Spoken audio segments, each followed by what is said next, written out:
ሰላም ውዶቼ፣ ማሮቼ፣ ወንድሞቼ፣ እህቶቼ ሰብስክራይብ እያደረጋችሁኝ እያበረታታችሁኝ አዲስ ጀማሪ ነኝ። ዛሬ የብሪያኒ አሰራር እናያለን። የዶሮ ብሪያኒ አሰራር። እዚህ ጋር ዶሮ ቆራርጫለሁ። እዚህ ጋር በርበሬ፣ እርድ፣ ጨው አለኝ። ከዛ አብረን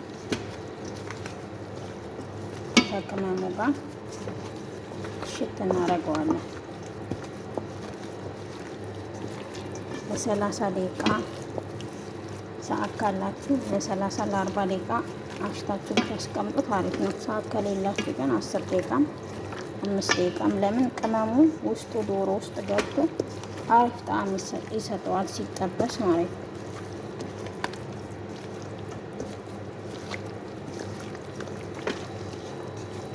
በደንብ አድርገን እናዋውደዋለን።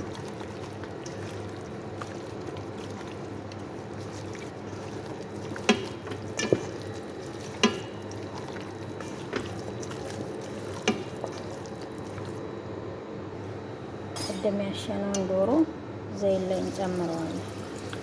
የፈላ ዘይት ላይ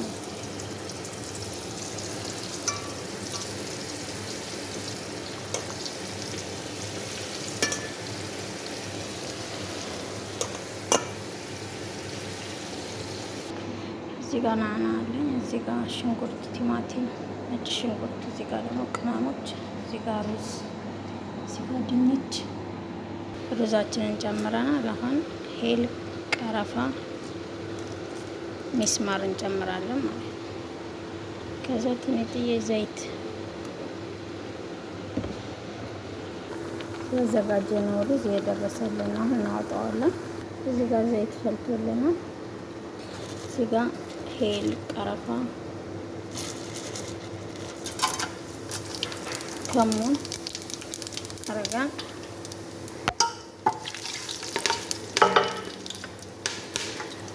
እዚህ ጋር ሽንኩርት አለ።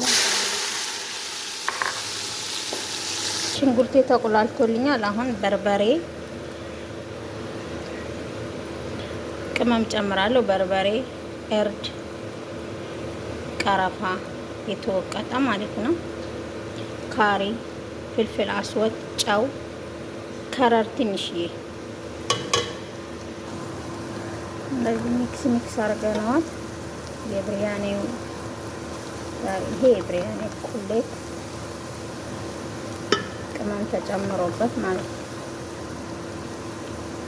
ከዛ ሽንኩርትና ቲማቲም እንጨምራለን። እዛ ሚክስ እናደርጋለን። ተቁላልቶልናል። ከዛ ቅድም የጠበስነውን ዶሮ እንጨምራለን።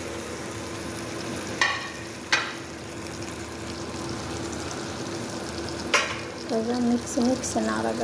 እዚህ ጋር ሎሚ ያለን ሎሚ የጨመቅነው እንጨምራለን።